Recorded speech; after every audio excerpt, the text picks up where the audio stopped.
आज रंजनपुर गांव में सुबह से ही हल्ला मचा हुआ था।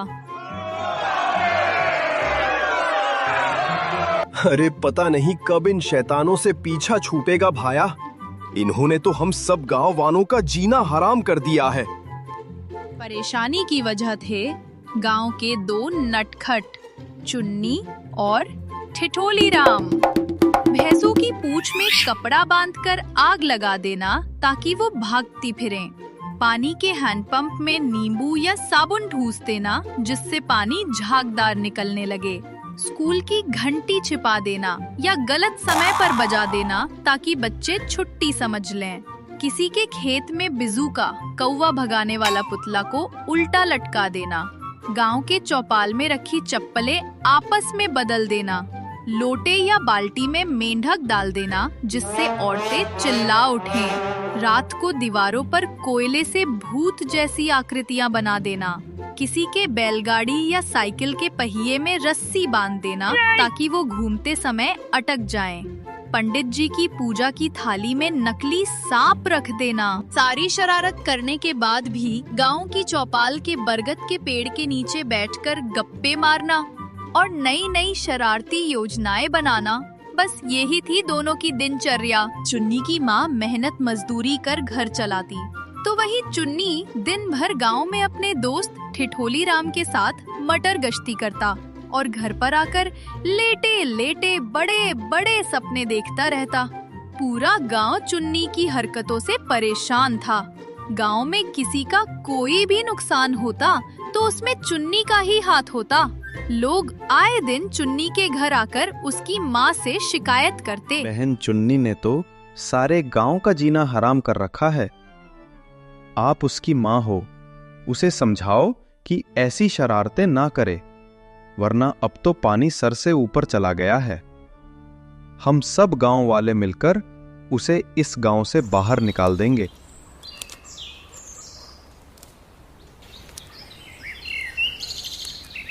अगली सुबह चुन्नी की माँ चुन्नी से कहती है, इस लड़के ने तो मेरा जीना हराम कर दिया है। देख चुन्नी, या तो तू सुधर जा और उस निकठल्ले ठिठोली का साथ छोड़ दे, नहीं तो मैं इस गांव को छोड़कर ही चली जाऊंगी। फिर तू अकेले ही रहना इस गांव में उस ठिठोली राम के साथ। माँ, मेरी वजह से आप बहुत परेशान हो गई है। अब मैं दूसरे नगर जाकर काम करूंगा और बहुत सारा धन कमा कर आऊंगा। अब चुन्नी सारी बात जाकर ठिठोली राम को बताता है। अब दोनों मिलकर दूसरे नगर जाने का ही फैसला लेते हैं। दोनों दूसरे नगर के लिए निकल पड़ते हैं। अब निकल तो जाते हैं पर दोनों ही फितरत से कामचोर और शैतान थे। जंगल के रास्ते चलते चलते वे एक नगर में पहुंच जाते हैं।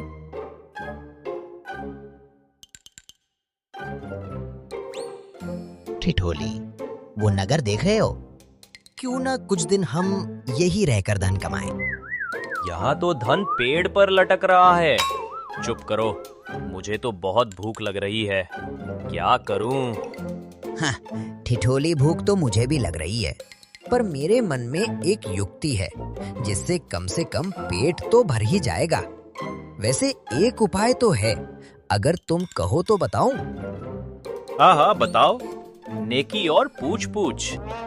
गांव के बाहर जो बड़ा बरगद का पेड़ है, मैं वहाँ साधु का वेश बनाकर पेड़ के नीचे बैठ जाऊंगा और तुम गांव वालों की गायों को चुराकर जंगल में कहीं बांध आओ। चुन्नी और ठिठोली राम गाँव में कई बार इस तरह की शरारती योजनाएं बना चुके थे, अतः वे यहाँ भी एक योजना बनाते हैं। अरे भाई, मेरी गाय मेरे गौशाला में नहीं है, क्या तुमने कहीं देखी है? अरे भाई, तुम्हारी ही नहीं बल्कि हम सबकी गायें चोरी हो गई हैं। चलो सब ढूंढते हैं। ठिठोली राम तुरंत गांव वालों के बीच शामिल हो जाता है और कहता है,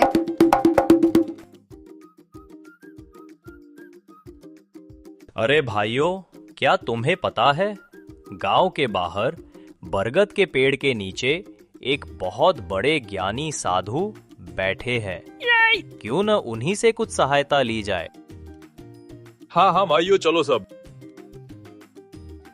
अब सभी गांव वाले गायों को ढूंढते हुए गांव के बाहर बरगद के पेड़ के पास पहुंच जाते हैं, जहां चुन्नी साधु के वेश में बैठा रहता है। ये तो कोई तपस्वी साधु लगते हैं।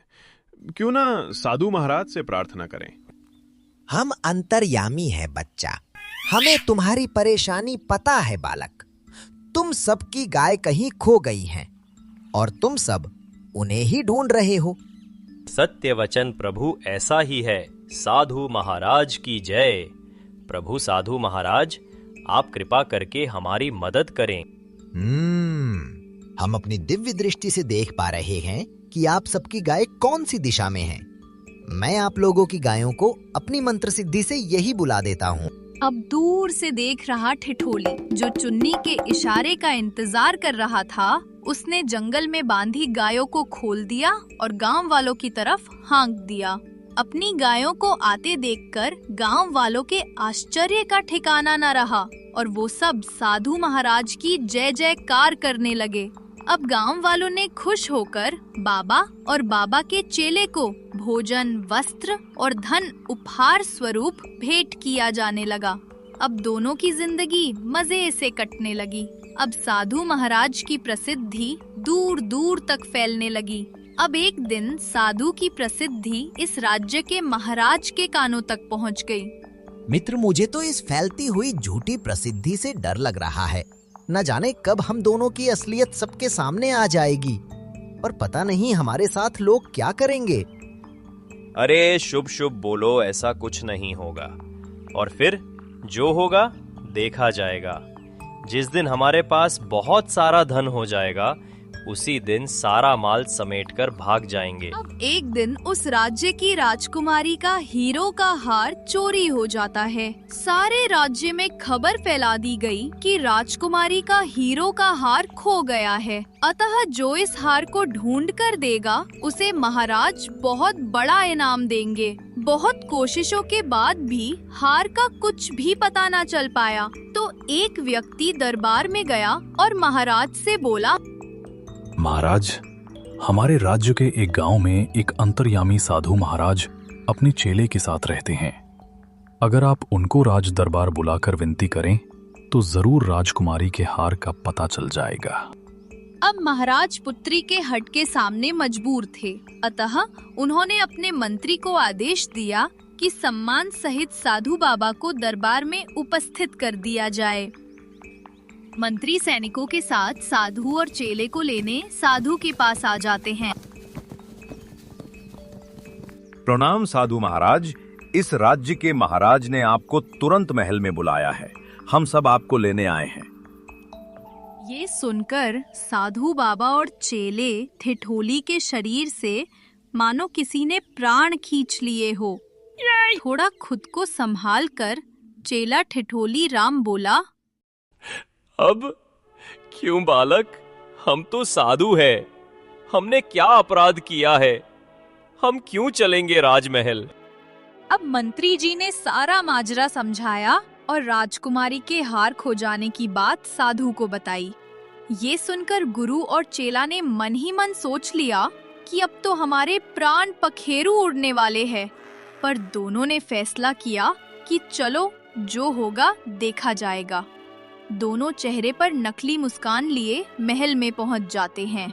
आइए साधु महाराज, अपना आसन ग्रहण कीजिए और जल्दी ये पता लगाएं कि राजकुमारी का हार कहाँ है। अब मन ही मन साधु सोच रहा था कि राजकुमारी का हार तो पता नहीं, पर आज मेरे और ठिठोली के गले में मृत्यु के बाद पहनाया जाने वाला हार जरूर पढ़ने वाला है। फिर एक तिकड़म लगाकर साधु बोले,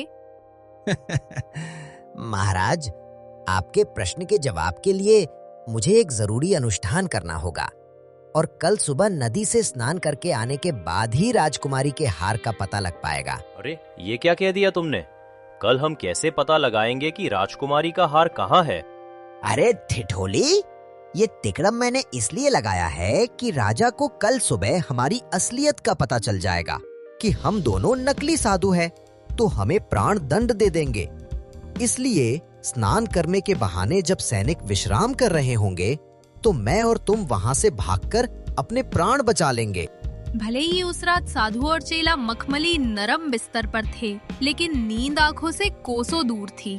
दोनों सोच रहे थे कि यदि हमारी भागने की योजना असफल रही तो फिर प्राण दंड निश्चित है। अब सुबह हो गई। राजा का मंत्री और एक सैनिकों की टुकड़ी साधु महाराज को नदी स्नान के लिए ले गए। तो साधु महाराज को नदी के पानी में उतरने में भी डर लग रहा था, पर क्या करते। अब जैसे तैसे स्नान कर दोनों गुरु चेला बाहर निकले।